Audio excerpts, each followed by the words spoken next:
Conta-se a história que, em um certo momento, num passado distante, houve uma reunião que Deus chamou no céu para que, vamos chamar na nossa linguagem, os líderes dos mundos criados por Deus se reunissem. E quem foi representar o nosso planeta? Vocês lembram da história? Alguém que foi expulso para cá e que os nossos primeiros pais aceitaram que ele fosse o nosso líder. Enfim, por isso nós estamos aqui hoje, né? Se não fosse por ele, a gente estava bem diferente, eu acho, a nossa situação. Eu sei que nessa reunião, a gente não sabe exatamente os detalhes, mas houve um certo momento em que Deus chegou para esse indivíduo e disse o seguinte: você está vendo o meu servo Jó, lá naquela terra, aquele planeta complicado, como ele é fiel a mim?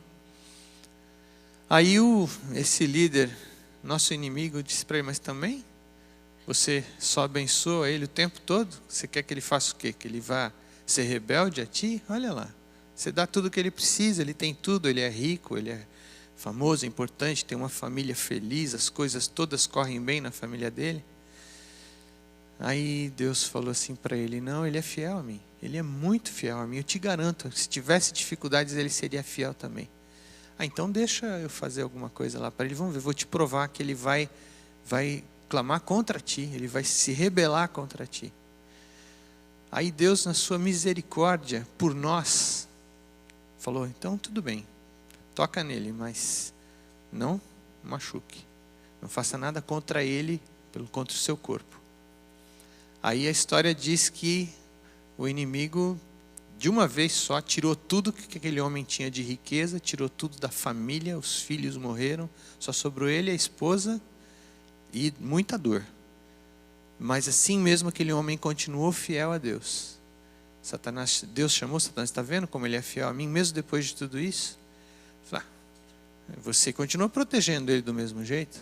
Tá bom, aí eu vou deixar você fazer mais uma coisa. Você pode tocar no corpo dele, mas você não pode matá-lo. Tá bom. Satanás veio lá, feriu esse homem. Nós conhecemos a história também. Dizem que ele raspava as feridas com um caco de telha, alguma coisa. É uma coisa bem dramática, a história conta. Mas assim mesmo com amigos vindo falar para ele: você pecou, isso é resultado da tua vida de pecado, de rebeldia contra Deus, por isso que está acontecendo isso. A esposa dele falou para ele: clama contra Deus e morre. Ele falou: não, meu Deus é fiel, Ele me criou, Ele me colocou nesse planeta. E houve na história, quando nós lemos ali o livro, houve uma conversação interessante com Deus. Jó meio que fazendo uma certa reclamaçãozinha, e Deus mostrou para ele as maravilhas, as coisas incríveis, a criação, etc. E ele finalmente passou por aquela batalha, passou por aquele teste. O inimigo foi derrotado, que para mim é o ponto alto dessa história. O inimigo foi derrotado. Ele viu que a lealdade a Deus vale mais a pena. Eu acho que naquele momento ele sentiu: puxa vida, olha o que eu fiz. Eu quis me rebelar, e olha esse homem aí, alguém que está sofrendo tanto, continuou sendo fiel a Deus. Essa história está ali na Bíblia para nós, muitas vezes para momentos como esse. Eu vou dizer para vocês, na história da minha vida, essa história foi muito importante. Eu já contei para alguns essa história, aliás, eu já fiz um testemunho semelhante aqui, eu e a Nilce, minha esposa. Hoje me pediram para contar de novo essa história de forma um pouquinho mais reduzida, a outra vez ela foi mais longa. Mas eu vou contar para vocês de uma forma um pouquinho diferente, porque inclusive os que já ouviram vão conhecer alguns outros detalhes. Em 1990, depois de estarmos casados há quase 8 anos, Deus nos deu um presente maravilhoso lá em casa. O Daniel, nosso filho. Nasceu muito lindo, o bebê mais lindo que já existiu. O que é? Vocês acham que eu estou inventando? É verdade, é verdade. Depois eu mostro fotos para vocês. Nasceu saudável, robusto, feliz, chorando. Chorou 6 meses, a mãe mal podia dormir. O pai dormia, mas a mãe não dormia, não. Acho que o meu ouvido ficou meio namo naquela época. Enfim, quando esse menino completou 2 anos de idade... Desculpa, eu vou voltar um pouquinho na história, é o que eu falei que ia ser diferente. Eu chego já lá. Quando ele estava com 6 meses de idade, a mãe, o avô e a avó resolveram trazê-lo para conhecer a outra avó que estava aqui. É uma tia, mas que é avó também. A avó e o avô. Eles vieram para cá. E nessa época eu fiquei no Brasil, sozinho, abandonado, triste. Mas ali Deus começou a atuar, Deus começou a permitir que o inimigo atuasse de uma forma diferente na minha família.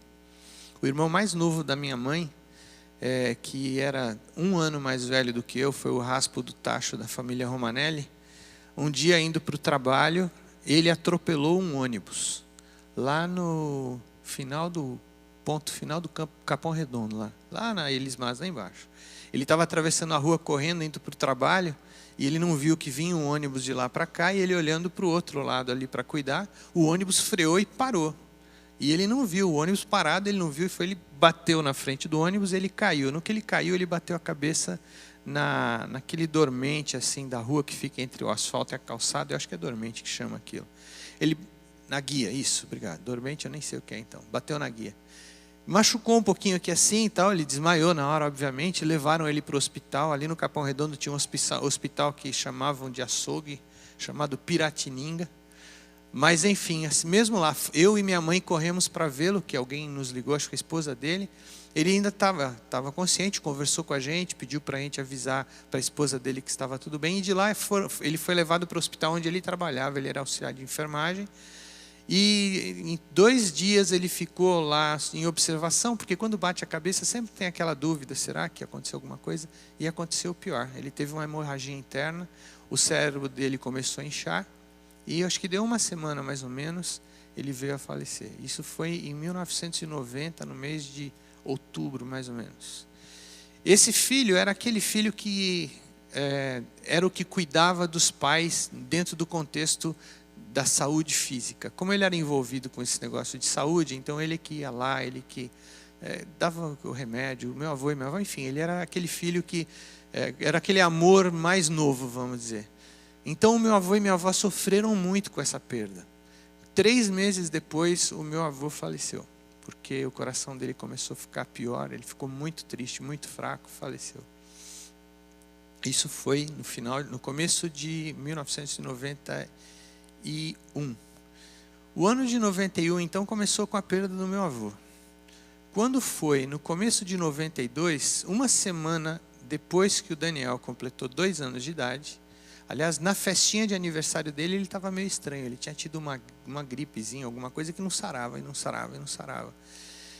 No dia do aniversário dele, quando a gente assiste os filmes, que eu consegui convencer a mãe que eu não ia destruir esses filmes, ele está lá, andando lá onde foi a festinha dele, mas com uma carinha diferente, um rostinho meio afiladinho e tal.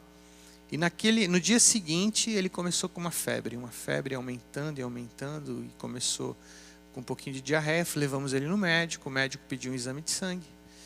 Voltamos para casa e naquela noite ele teve 41 graus de febre, se eu não me engano, uma coisa assim, bem alta, né? No dia seguinte, corremos no médico e falou, olha, para não ter uma desidratação, vamos interná-lo e dar soro, etc., para cuidar disso. Enfim, enquanto nós estávamos no hospital, depois de vários exames de sangue, aqueles exames que fazem para descobrir qual é o bichinho, alguma coisa que pode estar causando aquilo, uma médica que estava fazendo residência naquele hospital, na área de hematologia infantil, desconfiou dos exames médicos dele e pediu um mielograma. Para quem conhece esse tipo de coisa, mielograma é um exame assustador. Quando ela falou para a gente que ela estava desconfiada que ele estava com problema no sangue, mãe que sabe tudo, que entende de tudo, de enfermagem, de medicina, etc., falou, você está achando que ele está com leucemia? Ela falou assim, é isso que eu estou desconfiando. E era uma médica tipo americana, assim, aquele que é na lata, assim, já fala e acabou, arrebenta tudo, botou todo mundo para fora do quarto, porque ele estava com medo. Ela achava que ele podia estar com problema de baixa resistência, por isso que a Nilce desconfiou disso tudo. Resultado, fez o exame, foi diagnosticado, eu já contei essa história para vocês, eu disse para vocês que o meu cunhado arrumou uma equipe maravilhosa do hospital, das clínicas, do Instituto da Criança, ele foi tratado. Bom, isso daí começou no primeiro mês, aliás, os primeiros 3 meses de tratamento de câncer é o que eles chamam de indução. É quando a quimioterapia que é dada, o propósito dela é matar todas as células que estão doentes, que são que a gente consegue perceber. Quando chega numa certa contagem, essas células de repente somem, a gente os exames não detectam mais. Então, nesse momento, a pessoa é considerada, entre aspas, curada. A indução vem a remissão, que são mais 3 meses, onde eles continuam dando os mesmos remédios para garantir que essas células não se reproduzam e matar mais ainda. E depois que passam esses 6 meses, vem a manutenção. No caso dele, foram 2 anos de manutenção, 2 anos que nós passamos nesse sufoco. Mas antes de eu passar da remissão para... Não, como é que é? Indução para remissão, eu era aquele que era o forte da casa. Eu sou o pai, afinal de contas, né? Quando a gente ia para o hospital para ele fazer quimioterapia, eu aqui ia lá, sentava na... Eles tinham... Como era para famílias e tal, eles faziam um ambiente o mais agradável possível, se é que é possível estar num ambiente agradável onde as crianças estão tomando quimioterapia, tomando um veneno direto na veia. É isso que é a quimioterapia. Mas eu sei então que eu sentava naquelas poltronas confortáveis, colocava ele no meu colo, e o Dani sempre foi, aqueles que conhecem sabem, o Dani sempre foi uma pessoa muito resignada, muito tranquila. Ele não é de se revoltar, ou sei lá. E ele tinha 2 aninhos de idade, e quando a gente chegava na hora de dar o remédio, uma menininha do lado berrando pelos pulmões, onde não dava para poder colocarem a agulha da quimioterapia, ele levantava o bracinho, ficava parado assim. Aquilo ali doía no coração, obviamente, né? Bom, eu como pai, com sangue italiano, um sangue super normal, que não tem problema nenhum assim, né? No 3º mês, eu não aguentei. Eu estava muito ferido. Para vocês terem uma ideia, no hospital, a Nilce depois descobriu isso, ficou brava comigo, mas eu ia para o banheiro tomar banho e eu chorava lá, porque eu não queria chorar na frente dela, para ela não sofrer mais comigo, além do que já estava sofrendo com ele. E o resultado de segurar isso para dentro causou que eu tivesse um infarto. E, enfim, e o médico me proibiu, você não pode participar mais. Aí a minha cunhada, graças a Deus, participou junto. Mas, enquanto eu estava no hospital, a minha esposa tinha que cuidar dele e cuidar de mim. Ele foi para o hospital numa reação muito grande da quimioterapia, que deu o corpo todo dele ficou pintadinho, né, uma reação alérgica, e ela corria de um hospital para o outro. Então, vocês sabem que lá em casa o forte é ela, não sou eu não. Tá?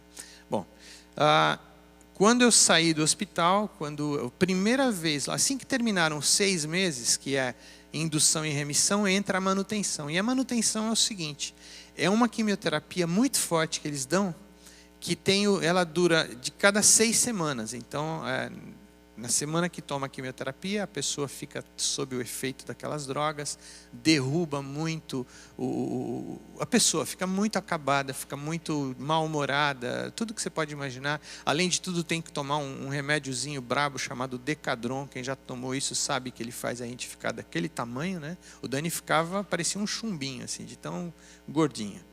E aí o humor horrível, terrível mesmo, e a gente tinha que lidar com isso. Então, quando ele terminou aquele período, ele foi fazer a manutenção. Quando ele foi tomar esse remédio, que era uma quimioterapia que era dada igual para todas as crianças, não importando qual tivesse sido dado o diagnóstico inicial sobre qual era o protocolo, qual era o nível da doença que tinha. Como eles haviam perdido várias crianças por darem quimioterapias diferentes de acordo com o nível da doença, resolveram dar igual para todo mundo. Então, o Dani, obviamente, estava sendo tratado dessa forma, igual aos outros. E nós estávamos orando muito para Deus: Senhor, se for a tua vontade, que ele tome menos quimioterapia, que seja algo que não seja tão forte, tão violento para ele. Porque nós sabíamos que o nível de doença dele não era o pior, porque os médicos tinham dado 80%, 70% de probabilidade de cura para ele. Então, não é ruim. 50%, 40% seria muito pior, né? Então, a gente orando por isso. Tínhamos um grupo enorme da igreja, de amigos orando. E Deus operou um milagre ali, que foi o seguinte: quando ele foi fazer essa primeira aplicação desse remédio, o nome dele é Vulmon. Eu nunca vou esquecer esse nome na minha vida. Esse remédio é terrível. Ele é tão sério, tão perigoso, para vocês terem uma ideia, que a pessoa que aplica esse remédio precisa ser muito boa para colocar a agulha direitinho na artéria. Porque se por acaso estourar a artéria, a veia, não é artéria, é veia. Se estourar a veia e o remédio for para fora, ou seja, para fora da veia, dentro da pele, ele faz uma queimadura. É interessante como Deus criou o nosso sistema circulatório. Existe uma proteção de dentro para fora, a ponto de quando você coloca um remédio desse na veia, não tem problema nenhum. Mas se sair para fora, dá queimadura. Uma coisa incrível. Então, quando ele tomou esse remédio, a primeira vez ele teve uma reação alérgica muito forte. Tiraram, deram um antialérgico, continuaram, a primeira vez foi normal. Depois de 2 ou 3 semanas, ele teve uma reação muito grande, que foi essa que aconteceu enquanto eu estava no hospital, a Nilce com ele no outro hospital, totalmente pintado o corpo dele todo. Tá? 6 semanas depois, voltamos não, eu não podia mais, o meu médico me proibiu de fazer isso. Então a Nilce voltou com a minha cunhada para fazer quimioterapia, deram o remédio de novo, ele teve uma reaçãozinha pequena, mas continuou normal. Terceira vez que ele foi fazer, aplicaram o remédio. A Nilce disse que foi praticamente assim, a hora que colocou a agulha dentro da artéria dele, ele ficou preto na hora, parou a respiração, ele teve um choque anafilático imediatamente. Mas, como Deus é maravilhoso, muito embora ele era sempre deixado para fazer mais para o final do plantão da manhã, normalmente não tinha quase nenhum médico no lugar. Nesse dia estavam praticamente todos por ali. A Nilce correu para chamar a médica principal dele, e eles fizeram aquela coisa toda, acho que não chegaram nem a entubá-lo, mas o negócio foi muito sério. Ele teve realmente uma parada cardíaca. E naquele momento, por causa dessa reação, os médicos resolveram fazer um tratamento diferenciado. Esse tratamento diferenciado significava uma quimioterapia um pouco mais leve, que graças a Deus foi bem sucedida. Hoje o Daniel está com 22 anos, a maioria de vocês o conhece, ele está fazendo a faculdade dele, está super bem, não tem problema nenhum, enfim. Mas eu quero, ao contar essa história para vocês, eu só não quero contar a história em si, como muitos já sabem. Praticamente o que eu contei aqui é tudo. É claro que existe um monte de outras coisas nesse meio. Mas eu quero dizer para vocês o seguinte. Quando Deus permite que nós sejamos atacados dessa forma pelo inimigo, porque é ele que traz esse tipo de coisa, é o inimigo que causa essas coisas na nossa vida. Você lembra a história de Jó que eu contei no começo? Jó não tinha nada, ele estava bem, nada eu digo no sentido de ruim na vida dele, ele era rico, era bem sucedido, tinha uma família, mas o inimigo queria provar para Deus que Deus estava errado. Nós estamos participando, vivendo num campo de batalha. Se você espera que você vai passar por esse mundo e nunca vai acontecer problema nenhum, você se prepare para uma surpresa triste, porque este mundo é um mundo injusto. E o pouco de justiça que nós temos é Deus que concede isso para nós. O pouco de alegria que temos nessa terra é porque Deus está segurando tudo. Vocês lembram o livro de Apocalipse, quando é dito para que os 4 anjos segurem os ventos? Vocês lembram o que esses ventos significam? É destruição pura. Então Deus, pelo seu amor, nos concede amor uns para com os outros, por isso que ainda existe paz nessa terra. E é Deus que nos mantém vivos com saúde para que nós vivamos dentro de um contexto especial. Qual é o propósito de Deus em nos colocar nessa terra? Para que nós sejamos uma bênção para o próximo. Para que nós sejamos uma bênção para a nossa família. Satanás não gosta disso. Não importa quem você seja, não importa que religião você pertence, não importa quais crenças você tem, o propósito dele é que você seja um instrumento de destruição. Ele quer que você seja um instrumento de destruição para o teu próximo. Tá? Ele quer que você leve aquele teu próximo para o mais longe de Deus possível. Porque o propósito de Satanás é que Deus seja mostrado para os outros planetas que nós acreditamos que exista como um Deus injusto. Que a lei de Deus é uma coisa injusta. Ele já perdeu. Porque quando Jesus veio nessa terra e morreu por nós, ele provou para todo o universo de que é possível ter uma vida andando nos caminhos de Deus. Foi para isso que Jesus veio aqui. E quando ele morreu no nosso lugar, ele nos deu a possibilidade de salvação. E esse é o convite que ele faz para todos nós. E ele quer nos usar para que nós transmitamos essa mensagem. Vocês lembram que Jesus disse, se nós não falarmos, as pedras vão falar. Então o propósito nosso nessa terra é isso, sermos instrumentos. Agora, para fechar o meu testemunho, quando uma coisa assim, ruim acontece na tua vida, Quando o inimigo te ataca de uma forma tão dura como essa que aconteceu na vida de Jó, acontece na minha vida, acontece na vida de vocês todos aqui. Quando o inimigo ataca-nos dessa forma, existem duas formas de reagirmos a isso. A primeira dela é sentarmos, é chorarmos, e praguejarmos contra Deus. Lembra que a mulher de Jó falou para ele: olha, por que você não chora? Você amaldiçoa Deus e morre. Isso aí é a mensagem de Satanás, é isso que ele quer da gente. Quando ele nos ataca, o propósito dele é esse. Satanás não ama ninguém, ele quer destruir todo mundo. Se tem alguém nesse planeta que fala, não, eu sou seguidor, ele tem muita gente que fala isso, eu sou seguidor de Satanás, eu sou um servo de Satanás. Nós conhecemos a história, essas pessoas, muitas vezes Satanás ajuda que essas pessoas pareçam ser abençoadas, mas no final ele destrói todo mundo, que é isso que ele vai fazer. Esse é o plano. Satanás não é amigo nem daqueles anjos que estão lá junto com ele, porque ele quer destruir. A vontade dele é de fazer Deus o mais triste possível, porque ele sabe que ele já é um ser derrotado. Então, quando nós somos atacados por ele e nós permitimos que aquele ataque que ele nos faz nos derrube espiritualmente, a vitória é do inimigo. Mas Deus tem um projeto muito especial para esses ataques de Satanás. Deus nos convida. Você está sofrendo um ataque dele?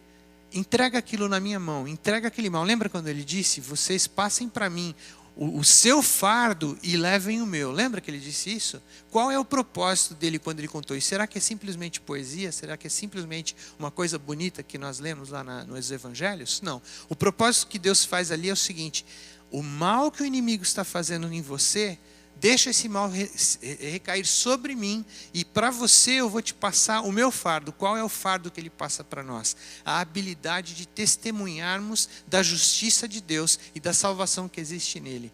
Deus faz uma transformação tão grande nessa situação, que uma situação que aparentemente era uma calamidade na nossa vida, se transforma numa vitória tão grande, que o inimigo é totalmente derrotado nessa hora e nesse momento.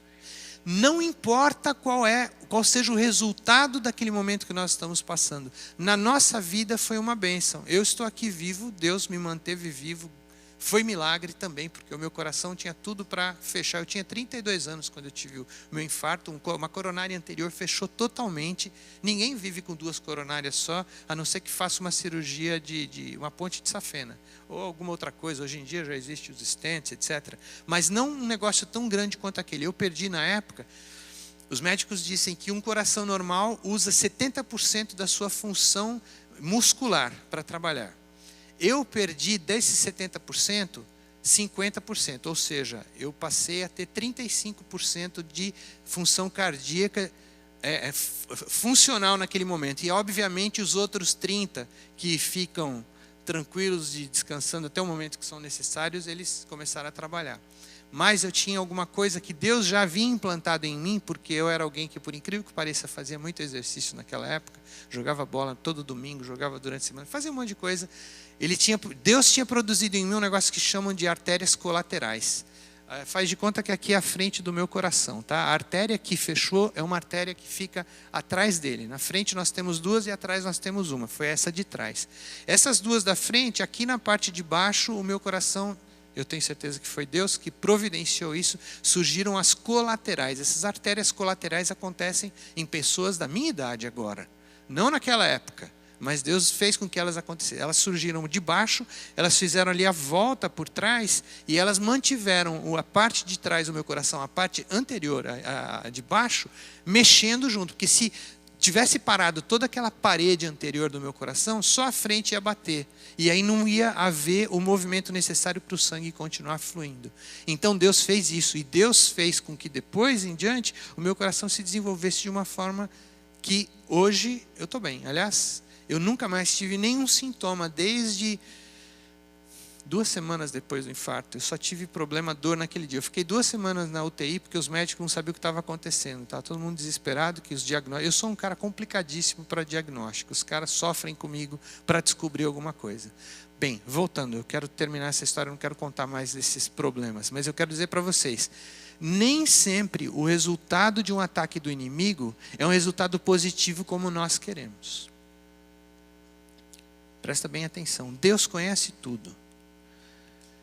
Se Deus entendesse que eu iria andar por caminhos aonde eu iria me desviar de Deus. Isso é uma certeza que eu tenho no meu coração. Se Deus entendesse que no futuro o Itanel ia se afastar de Deus e se perder, porque nós conhecemos a história desse planeta, conhecemos a história futura que a Bíblia nos apresenta, nós conhecemos o que vai acontecer logo, logo. E eu tenho fé no meu coração. Se fosse acontecer de eu me desviar de Deus, eu preferiria que Deus naquele momento tivesse permitido que eu morresse. Eu sei, por mais sofrimento que a Nilce tivesse, ela ia querer o mesmo, e meu pai e minha mãe, todo mundo. E eu penso a mesma coisa sobre o meu filho. Eu tenho no meu coração, eu sofro, a gente sofre com os nossos filhos porque eles enfrentam esse mundo e as dificuldades que o mundo traz a eles e as tentações que o mundo traz para eles, para que se distanciem de Deus. Mas eu sei que Deus é fiel conosco, porque nós oramos muito. Aquele momento foi um momento de mudança na minha vida. Eu nunca fui uma pessoa rebelde, nunca fui uma pessoa de me desviar dos caminhos de Deus, mas eu me lembro como eu era antes e eu sei como Deus me fez depois disso. Eu passei a ter uma confiança em Deus totalmente diferente do que eu tinha antes. Eu passei a entender coisas que eu não entendia antes. No meio dessa história toda, quando o Dani sarou, quando terminou o tratamento dele, aliás, 1 ano antes de terminar, a minha mãe foi diagnosticada com câncer. Porque era muito para uma mãe, né? Ela tem um neto com leucemia, um filho que teve um infarto. Ela já tinha tido o seu problema de coração também, mas ela foi diagnosticada com câncer. Ela não fez quimioterapia, ela fez radioterapia. Na época que o Dani estava fazendo o último ano de quimioterapia, ela ficou carequinha. Isso é uma coisa interessante, o Dani não ficou careca. O meu sogro, ele era barbeiro, ele já faleceu. Mas ele era barbeiro e ele orava: Senhor, não deixa meu neto perder o cabelo. E os médicos, cada vez que nós íamos lá, meu filho, ainda não, mas na próxima vez você vai chegar aqui carequinha.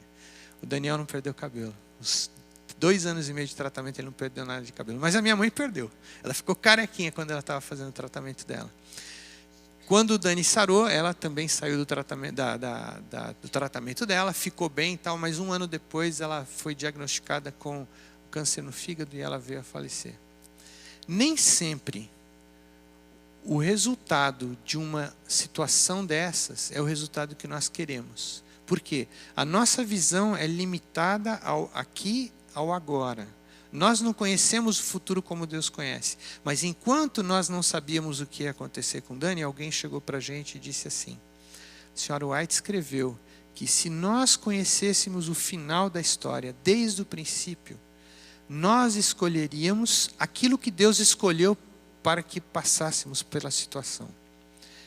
Quando o Dani foi diagnosticado, um pastor muito querido nosso veio ali, porque ele e a esposa, que foi ela inclusive que falou essa frase para a gente, eles conversando disseram: nós precisamos ir lá visitar o Itanel e a Nilce e propor para eles para que eles entreguem o Dani nas mãos de Deus, para seja o que for que Deus entender que seja o melhor que aconteça.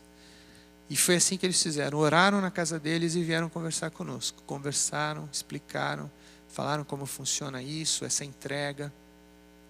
É uma unção que nós fazemos, né? Entregando a pessoa totalmente nas mãos de Deus. Nós entendemos que naquele momento, muitas vezes no momento de unção, Deus opera milagres, não entendemos isso? Ele faz isso de acordo com a sabedoria dele e o entendimento dele. E com os propósitos dele. Não que Deus seja uma pessoa egoísta. Mas lembra que eu falei para vocês que nós estamos aqui porque isso aqui é um campo de batalha? Deus usa tudo o que acontece aqui com propósitos específicos. Não é da vontade dele que nós fiquemos doentes, que nós morramos, mas isso acontece porque esse é o mundo que nós vivemos. Mas na sua misericórdia, ele cuida para que tudo aconteça dentro de um contexto específico que é o melhor para nós. A gente às vezes não enxerga assim, mas é.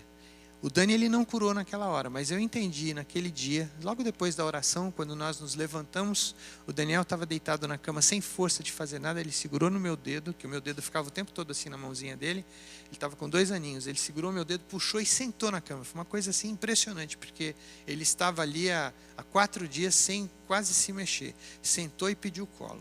Então eu senti no meu coração Deus falando: Itanel, não é agora, ele não vai sarar, mas ele vai sarar no futuro, fica tranquilo. Foi um alívio no meu coração. Hoje o que Deus está falando para você que tem alguém doente na tua casa, você que tem uma família, um familiar, um amigo doente, Deus está dizendo: entrega essa situação na minha mão e deixa que eu cuido. Eu vou te dar paz, vou te dar tranquilidade. Mas entrega por completo, deixa que eu sei o que é melhor para você. Carrega o meu fardo que eu carrego o teu. Qual é o fardo de Cristo? Que nós sejamos instrumentos para a salvação de outros. Esse é o fardo que Ele dá para nós. E Ele vai cuidar do resto. Deus não prometeu que nós seríamos felizes nesse mundo. Porque muitas vezes aqueles que são infelizes por causa da infelicidade, mas a confiança em Deus, são testemunhas para outros que não compreenderiam aquilo se não fosse por esse exemplo. Então Deus está chamando você que tem uma situação dessa, você que tem alguém doente, para confiar nele. Entregar a pessoa nas mãos dele. E ele vai fazer o que é necessário para que aquilo que é o melhor venha a acontecer. Então esse é o convite que Deus fez para mim, esse é o convite que faz para você hoje. Entregue essa situação nas mãos de Deus. Ele fará o que é melhor, eu garanto para vocês. Pode ser que o melhor que Ele fará nós não compreendamos agora, mas lá no futuro, o dia que nós estivermos com Ele no céu, nós vamos compreender o porquê de algumas coisas. Naquela época, às vezes eu queria perguntar: por quê, Senhor, por quê? Mas eu aprendi um dia que a gente não deve perguntar por quê, a gente tem que perguntar para quê. Para quê, Senhor? O que eu devo fazer para que essa situação seja vista como uma bênção na minha vida?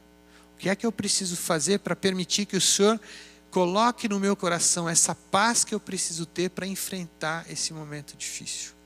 Eu sei que é muito fácil para mim aqui na frente agora falar isso para você. O meu filho está bem, eu estou bem, estou aqui andando, estou vivo. Aliás, eu até perdi um monte de peso ultimamente para ficar bem saudável mesmo. Mas eu não vou ficar aqui para semente não, e nenhum de vocês vai ficar aqui para semente. Mas uma coisa eu quero ser: semente da mensagem de Cristo para você e para qualquer outra pessoa com quem eu tiver contato. E eu sei que isso que aconteceu comigo lá atrás foi para uma melhora espiritual na minha vida, e para hoje e para sempre eu puder dar um testemunho fiel a alguém de que Deus é justo, Deus é fiel, e o inimigo é o pior que você pode ouvir, é o pior que você pode dar ouvidos. Porque o propósito dele é destruir você, é destruir tua família, fazer você miserável. Mas a promessa de Deus para nós é: entrega a tua carga sobre mim, eu vou te dar a minha, e você vai ser feliz ainda nessa terra. A felicidade nunca vai ser plena, mas quanto mais perto nós estamos de Jesus, menos difícil é enfrentarmos as lutas desse mundo, porque Ele luta conosco. E eu acho que quando a luta não é tão grande, nós temos um gostinho de felicidade aqui na garganta. Essa é a felicidade que Ele promete dar para a gente. Eu vou andar com você. Eu vou estar com você a cada momento. Entrega o teu fardo sobre mim. Todos os instantes, lembre de fazer isso todas as manhãs. Você entregue: Senhor, hoje é um novo dia, eu queria renovar a minha entrega para o Senhor. Eu quero viver contigo, junto de mim. O meu fardo está aqui, ó, toma, e me dá o seu. Você fazendo isso, o Espírito Santo vai trabalhar em você. Você vai irradiar alegria para pessoas que achavam que os teus motivos eram de tristeza constante. E essa alegria vai ser algo que vai transformar aqueles à sua volta. Não é uma coisa deliciosa você chegar num lugar e as pessoas mudarem o aspecto de bravo e triste, verem que você é alguém que está sofrendo tanto, está bem, por que eles também não podem estar? Esse é o testemunho que nós precisamos dar. Então esse é o meu convite que eu faço para você que tem dificuldades. Entregue o fardo a Deus, deixa que Ele cuida, da forma que Ele entende que é melhor, e você vai ser feliz, eu te garanto. E uma coisa, Deus vai dar para você a salvação, e logo, logo, lá no céu, nós todos vamos olhar aqui para trás e falar: Senhor, muito obrigado, porque o Daniel teve leucemia, porque eu tive o meu infarto, depois eu tive derrame, umas coisas malucas, vocês nem entendem. Mas olha, Deus tem cuidado de nós. Deus nos usa para testemunhar a outros. Muitas vezes as dificuldades vêm para nos ajudar a mudarmos. Muitas vezes as dificuldades em nós vêm para que outros vejam como Deus é maravilhoso. Meu convite hoje para você é esse: entregue o teu fardo para Cristo. Permita que Ele administre para você. E aceite o que Ele dá para você, que é levar a mensagem dEle. Deus abençoe a todos. Amém. Nesse momento, eu vou fazer uma oração de intercessão por vocês. Mas antes de começar, eu gostaria de pedir a vocês estão vendo essas duas salvas aqui na frente? Você tem um momento agora para escrever naquele papelzinho que eu acho que já foi fornecido para vocês, o pedido de vocês, e eu vou dar um momento para que vocês tragam esses papéis aqui, para que nós possamos orar a respeito desses pedidos.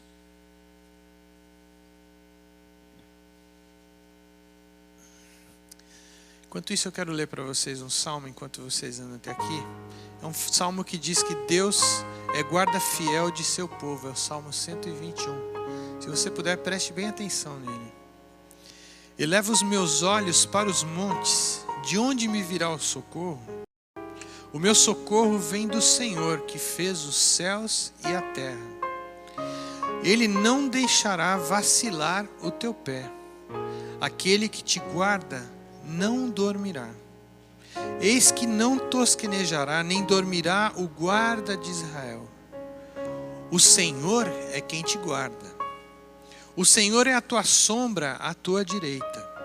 O sol não vai fazer nenhum mal a você durante o dia, nem a lua de noite. O Senhor te guardará de todo o mal. O Senhor guardará a tua alma. O Senhor guardará a tua entrada, a tua saída, desde agora e para sempre. Gostaria de convidar vocês a se ajoelharem onde estiverem. Se alguém quiser vir até aqui na frente orar, você também é bem-vindo. Vamos nesse momento fazer a nossa primeira oração de intercessão.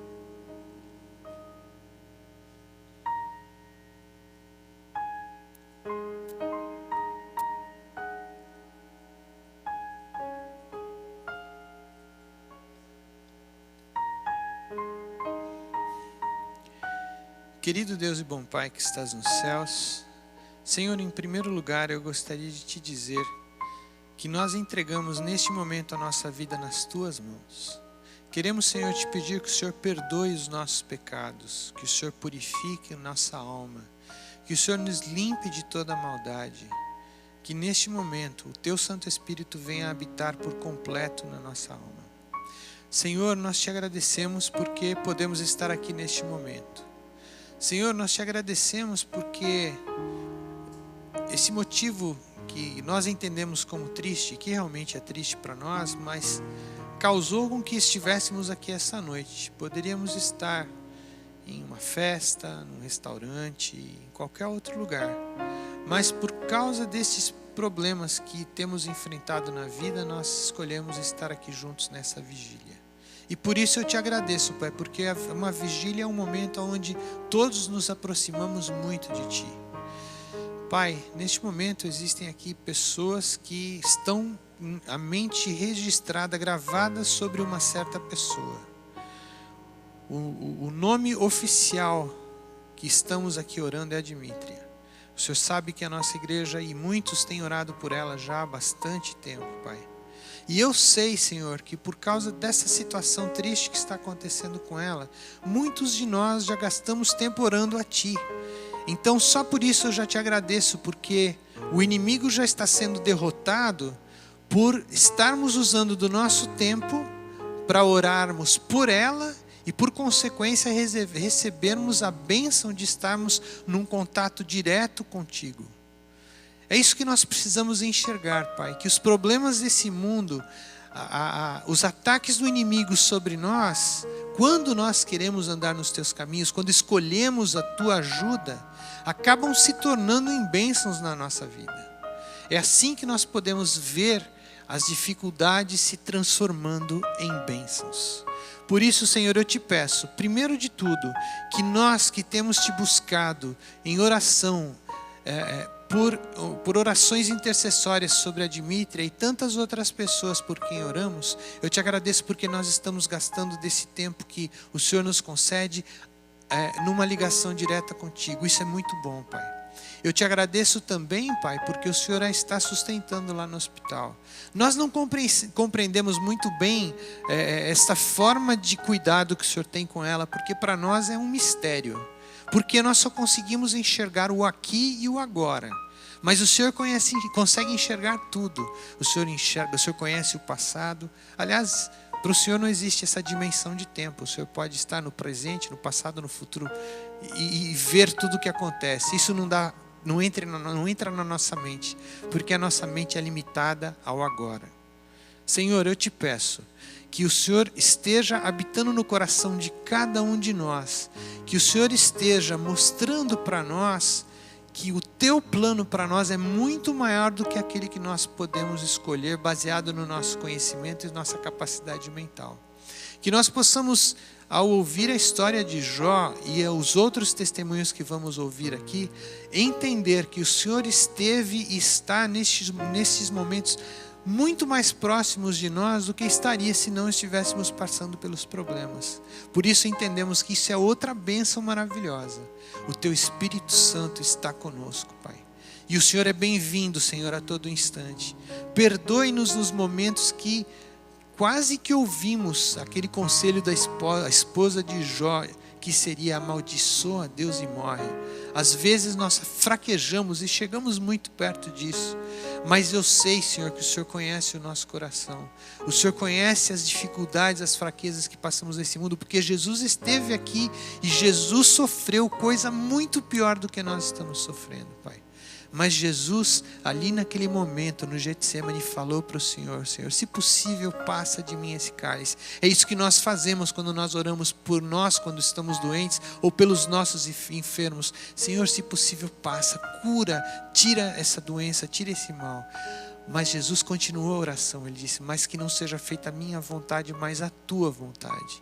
Jesus compreendia que a tua vontade era melhor para todo o planeta, para todo o universo, reconhecer quão grande tu és e quão maravilhoso tu és. Então, se Jesus compreendeu isso e me deu esse testemunho, eu hoje aqui peço, em nome de todos nós que estamos juntos aqui, que o Senhor faça com que compreendamos esse testemunho de Jesus na nossa vida, que nós também venhamos a dizer: cura, Senhor, cura Dimítria, cura qualquer pessoa que esteja doente, mas no entanto, Pai, que seja feita a tua vontade e não a nossa. Senhor, habita no nosso coração, dê-nos a alegria de entendermos que o teu Espírito está conosco, que o Senhor está com cada um dos nossos doentes e que o Senhor vai fazer aquilo que é melhor por eles, porque o Senhor sabe, o Senhor conhece o futuro de todas as pessoas.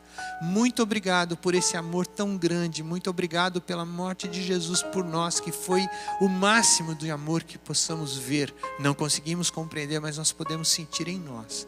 Muito obrigado porque o Senhor nos escolheu para passarmos por dificuldades, para crescermos em Ti e para ajudarmos outros a compreender quão grande é o Teu amor por nós.